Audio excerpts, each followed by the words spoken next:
Ramiro Escobar. Ramiro Escobar es un analista, un periodista, analista internacional. Sus escritos están en el diario La República y en otras publicaciones muy importantes. Y hay abundantísimo tema para conversar con él. ¿Cómo te va, Ramiro? Buenas noches. ¿Cómo te va, Chema? Un gusto estar acá.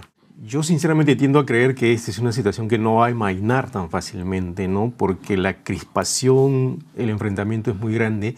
Y la verdad es que no creo que haya visos o señales, ¿no?, para pensar que esta es una manipulación que viene afuera, como ha dicho Maduro, ¿no?, que le está echando la culpa a Estados Unidos. Eso ocurre, No, pero tampoco, no, o sea, no es tan fácil la cosa, ¿no? Claro, yo creo que hay una no es tan simple reacción popular natural, sí, ¿no? La columna que publico hoy en La República ha generado cierta controversia. Hay gente que piensa que, no solo yo, sino otras personas que criticamos al chavismo, digamos, estamos, digamos, poniéndonos de parte de Capriles, ¿no? Yo creo que acá lo importante es entender la situación, ¿no? ¿Cuál es la situación concreta, no? Una vez que sale Chávez de escena, el chavismo no va a ser lo mismo, ¿no? Por una razón elemental, ¿no? Él era un líder sumamente aplastante, demoledor, invasivo, que incluso, Chema, yo diría que creaba cierta estabilidad política a la fuerza, ¿no? Evidentemente. ¿No? O sea, tú ya sabías que en una elección presidencial él iba a ganar y ampliamente. Era muy previsible la cosa. Exactamente, ¿no? Él creo que creaba una situación en la cual había unas reglas puestas por él, evidentemente injustas, ¿no? Porque, por ejemplo, cuando había una candidatura, una elección presidencial, él iba con ventaja porque tenía mayor presencia en los medios, porque contaba con recursos del Estado. Eso no es lo nuevo ahora. Lo nuevo ahora es que la persona que está en la conducción del chavismo no tiene ni el carisma, ni la habilidad, ni la experiencia política para conducir un proceso de ese tipo. Lo que mi amigo Steve Levitsky ha llamado un autoritarismo competitivo. No sé qué tan competitivo porque su economía está bastante mal, ¿no? Pero tiene petróleo, ¿no? Claro, tiene petróleo. Y ese es un tema, Chema, que yo lo ponía en mi columna de día, que me parece que es clave para entender el proceso venezolano, ¿no? El petróleo en Venezuela se descubre más o menos en 1917, ¿no? Entonces, esta era una sociedad agrícola, ¿no? Claro. Profundamente agrícola. El nombre de Venezuela más viene de Venecia, ¿no? No sé, sabes esa historia, ¿no? Venezuela, el nombre de Venezuela viene porque eran cabañas flotantes. Exactamente. Los españoles llegan y ven que una zona similar a la Venecia que ellos una conocen. Venecia, digamos, de las Indias, ¿no? Entonces era una zona agrícola, una zona con bosques, y entonces cuando se descubre el petróleo en el lado, sobre todo en el lado de Maracaibo y en otras zonas, ¿no?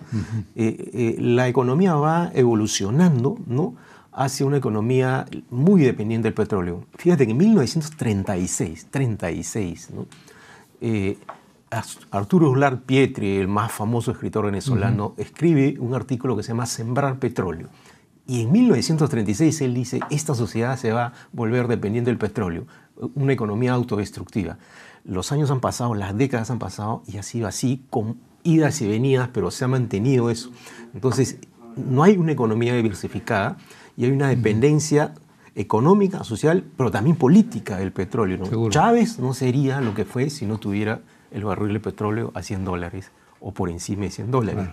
Y entonces es una sociedad que creo que se tiene que poner a pensar en más cosas, en una economía más diversificada, en una política incluso no tan dependiente de este recurso y que cree estos sistemas en los cuales primero había prebendas en la época de Carlos Andrés Pérez, de Caldera, de Herrera Campins, y ahora, digamos, oleodependencia, esta droga, ¿no? El petróleo es una droga terrible. El historiador Guillermo Morón, venezolano, dice que el Estado venezolano era un Estado multimillonario con petróleo, pero con un pueblo empobrecido. Chávez lo que hizo fue darle a la gente, pero eso sí, con muy malos modales, ¿no?, lo que en buena parte de la historia el Estado venezolano no le había dado, ¿no? Entonces, caló en la gente, era alguien como ellos, ¿no?, la forma de hablar que tenía, etc. Pero Maduro no tiene eso, ¿no? Y Maduro, desde que se le ve, yo estoy siguiendo mucho Telesur, claro, obviamente. Hay que ver Telesur para entender lo que pasa también. A mí me parece fascinante porque, claro, yo veo los esfuerzos que hace el señor Maduro, pero habla demasiado, viejo. Sí, habla demasiado. Entonces, es una cosa. Y no tiene el talento político, sí, pues, la imaginación. Ahí va a haber un problema. Entonces, esto tú lo auguras como una cosa frágil. Sí, yo creo que sí, ¿no? Yo no me atrevería a decir, y tampoco quisiera que ocurra ni un golpe de Estado ni nada por el estilo, no es deseable para ninguna sociedad, ¿no? Pero Maduro que creo que desde que entró a la escena ha vivido en el apuro, Maduro en el apuro, ¿no? Se apuró para ser investido, se apuró para llamar a elecciones y ahora se apuró para ser proclamado, ¿no? Entonces está tirando la pelota hacia adelante, no se da cuenta de que hay una situación de crisis muy distinta a las anteriores, ¿no? Todas las arengas que él lanza en relación con las conspiraciones que hay, aun si tienen algo de cierto o de ciertas, están cayendo sobre terreno fértil, ¿no? Hay una reacción popular auténtica, en buena medida, que está provocando esta suerte de enfrentamiento que ya lamentablemente ha provocado 7 muertos, ¿no? El artículo de un colega mío, Antonio Caño, del diario El País, que vive allá, ¿no?, en Washington, y él contaba cómo desde que ocurrió el atentado en el mismo Washington ha empezado a correr los carros de la policía, hay control de los aeropuertos, hay advertencias a la población, ¿no? Este hecho se asemeja al 11 de septiembre en el sentido de que ha estado dirigido contra un lugar donde había mucha gente, un lugar donde estaba la atención mediática, donde había gente de otros países, ¿no? Entonces, pareciera que además tenía el propósito de hacer mucho daño, ¿no? Las organizaciones terroristas integristas de origen islámico, digamos, reivindican sus atentados. Casi a las horas no ha habido eso. Y esa es la razón, yo no la escuché, pero alguien me contaba que Blanca Rosa Vilches, que creo que es la corresponsal de RPP, contaba que una de las versiones que empezaba a correr, incluso refrendada luego por Obama cuando en algún momento dice que puede ser un acto de terrorismo nacional o internacional, es que podría ser un acto originado por alguien del propio Estados Unidos, ¿no? Me estaba acordando yo en estas horas de lo que ocurrió en Oklahoma, ¿recuerdas? En 1995, claro, Timothy McVeigh, ¿no? Un loco, digamos, pone una bomba en un local del gobierno en Oklahoma, mueren 167 personas, ¿no? ¿Cuál era la motivación? Que iban a dar una norma en relación con la tenencia de armas, que es un asunto que ahora se está empezando a discutir, ¿no? Y también hay discusiones sobre la inmigración. Entonces, esa puede ser una especulación por el momento un poco prematura, ¿no? Pero es una hipótesis que no habría que descartar de plano, porque no tiene al parecer la configuración de un atentado de origen integrista, ¿no? La otra posibilidad también está allí, ¿no? Y lo concreto es que vuelve a poner en evidencia la vulnerabilidad de una sociedad tan poderosa, ¿no?, que vive de nuevo esta suerte de paranoia, similar a la del 11 de septiembre, no porque haya ocurrido algo tan trágico, sino porque retrotrae al presente esa atmósfera. Creo, y recuerdas además que después de ese tan espantoso atentado en este pueblo donde mueren estos niños, ¿no? Waco, Texas. No. Este atentado reciente. Este último, sí. Claro, donde mueren varios niños, ¿no? Hay un miembro de la Asociación Nacional del Rifle que propone justamente eso, ¿no? Justamente porque están pasando estas cosas, ahora tenemos que tener más armas.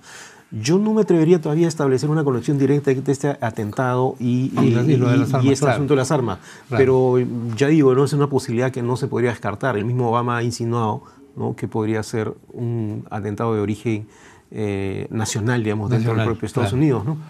Y la otra posibilidad sea que sea un atentado integrista, lo cual sería un poco más extraño porque no había una reivindicación que es lo que normalmente hay, ¿no? Y el tipo de arma y todo, ¿no?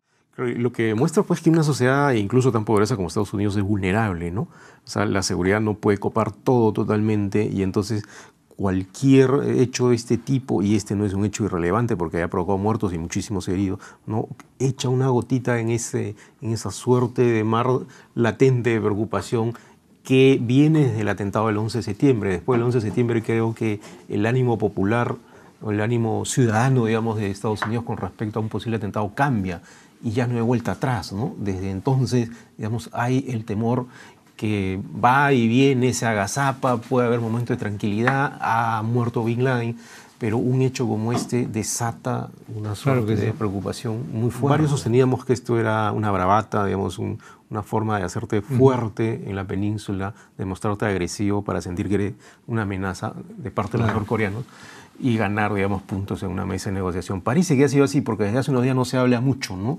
Entonces ha bajado la noticia. Claro, incluso el aniversario de Kim Il-sung, que fue ayer y se presumía que iba a pasar algo, ¿no? Sí. Yo sigo pensando que los norcoreanos pueden ser agresivos, pueden ser tener una especie de fascinación por el culto de la personalidad, pero tontos no son, ¿no? Claro, pues o sea, es una locura. Meterse en este Claro. laberinto bélico los iba a pulverizar rápidamente, ¿no? Pero sí han hecho que todo el mundo hable de ellos, ¿no? O sea, a mí me parece inusitado que mucha gente que no había escuchado hablar de Norcorea de pronto se empieza a preocupar porque hay un joven, un muchacho que amenaza con echar armas nucleares. Ahora, de todas maneras el riesgo existe, ¿no? Porque cuando uno se mete por el laberinto bélico... Sí, claro. ¿no? Ya se vuelve incontrolable, pues a veces, ¿no? Claro, y inmanejable. Ban Ki-moon, el secretario general de la ONU, la semana pasada, cuando esto todavía estaba en un nivel de tensión muy alto, dijo que el riesgo era real y que había que tenerlo en cuenta. No sé si utilizó la frase del botoncito, pero ese es un poco lo que flota, ¿no? ¿En qué momento a alguien se le va la lengua más allá de lo razonable o más allá de su propio discurso agresivo o controlado probablemente y pasa a los hechos, ¿no? Creo que Freud decía que lo que tú piensas al final se convierte en hechos, ¿no? Yo no creo que los norcoreanos sepan mucho de psicoanálisis, ¿no? Que la estructura de poder en Corea del Norte está basada en una filosofía que se llama Juche.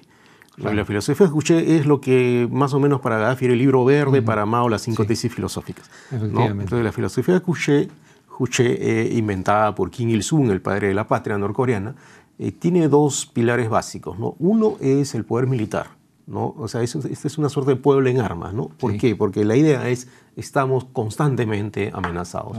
Bueno, un país como Israel también lo está, pero lo procesa de otra manera, ¿no? Sí, pues. O sea, de una manera más organizada, de pronto más racional, ¿no? Pero esto está unido, en el caso de Norcorea, con otro elemento de esta filosofía, que es la autosuficiencia, ¿no? Y ahí hay una complicación mayor, porque la autosuficiencia, un intelectual norcoreano en un ensayo de hace unos años decía, para nosotros la independencia es más importante que nuestras propias vidas. Entonces es muy difícil para una sociedad así guardar, digamos, una cordura en nuestros términos si están pensando que tienen que valerse por ellos mismos, si el poder militar es muy fuerte y si desde pequeños, al parecer, inculcan en los niños una suerte de militancia anti-estadounidense. El otro día veía con mis alumnos del UPC un video para niños norcoreanos donde un niño norcoreano, es dibujos animados, ¿no? Mete unos lápices y los lápices se meten en una especie de lanzador de misiles, ¿no? Y en sus sueños lanza los lápices como si fueran misiles hacia barcos estadounidenses, ¿no? Yo no sé si esto es propaganda, de todo es posible en este mundo, ¿no? Claro. Pero parece que es un video norcoreano original, ¿no? Claro, y además, digamos, tiene frente a sí un pueblo que de alguna manera tiene que legitimarlo, ¿no? Sí. Y entonces, imagínate tú, un muchacho de 30 años, claro, ¿no? Inexperto, con una gerontocracia militar. Además, todas esas fotos que son tan de análisis de comunicación política, ¿no? Estas fotos donde él está mirando así, ve unos mapas, ¿no? Es como un montaje, ¿no? Sí. Hay que leerlo en esa entrelínea, pero también hay que, desde afuera, digamos, porque eso es para consumo interno, básicamente, también para consumo externo, pero desde afuera hay que leerlo como lo que es. Yo creo que es, entre otras cosas, la intención de hacer sentir que eres una amenaza, mientras se está presionando la ONU, mientras tienes a la potencia militar más grande del mundo frente a tus costas, ¿no? Entonces, si yo fuera norcoreano, digamos, pensaría lo siguiente, digo, en cómo me hago fuerte, ¿no? Haciendo sentir que soy una amenaza también.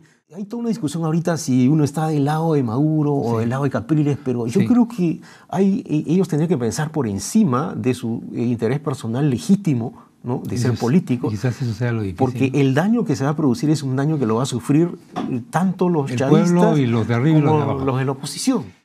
Alguna gente me ha criticado por llamar al diálogo y a la imaginación en un momento así, porque según ellos nadie va a hacer caso. Bueno, esos son los momentos donde apelaremos al Che Guevara, me decía, pensemos en lo imposible, ¿no? Sí, pues. El Che Guevara de pronto no era un ejemplo del diálogo precisamente, ¿no? No, pero sí es la imaginación. Bueno, claro, porque al final, digamos, no se trata ni de salvarle el pellejo al chavismo ni a la oposición, sino de salvar, digamos, no solo la estabilidad política, sino la estabilidad social de la sociedad venezolana, que es algo quizás más importante, ¿no? Pues tenemos que dejarlo acá porque nos ha ganado el tiempo. Te agradezco mucho tu visita. Un placer, Chema, estar acá y contigo. Volveremos, por supuesto, a conversar. Espero de que cosas más felices, ¿no?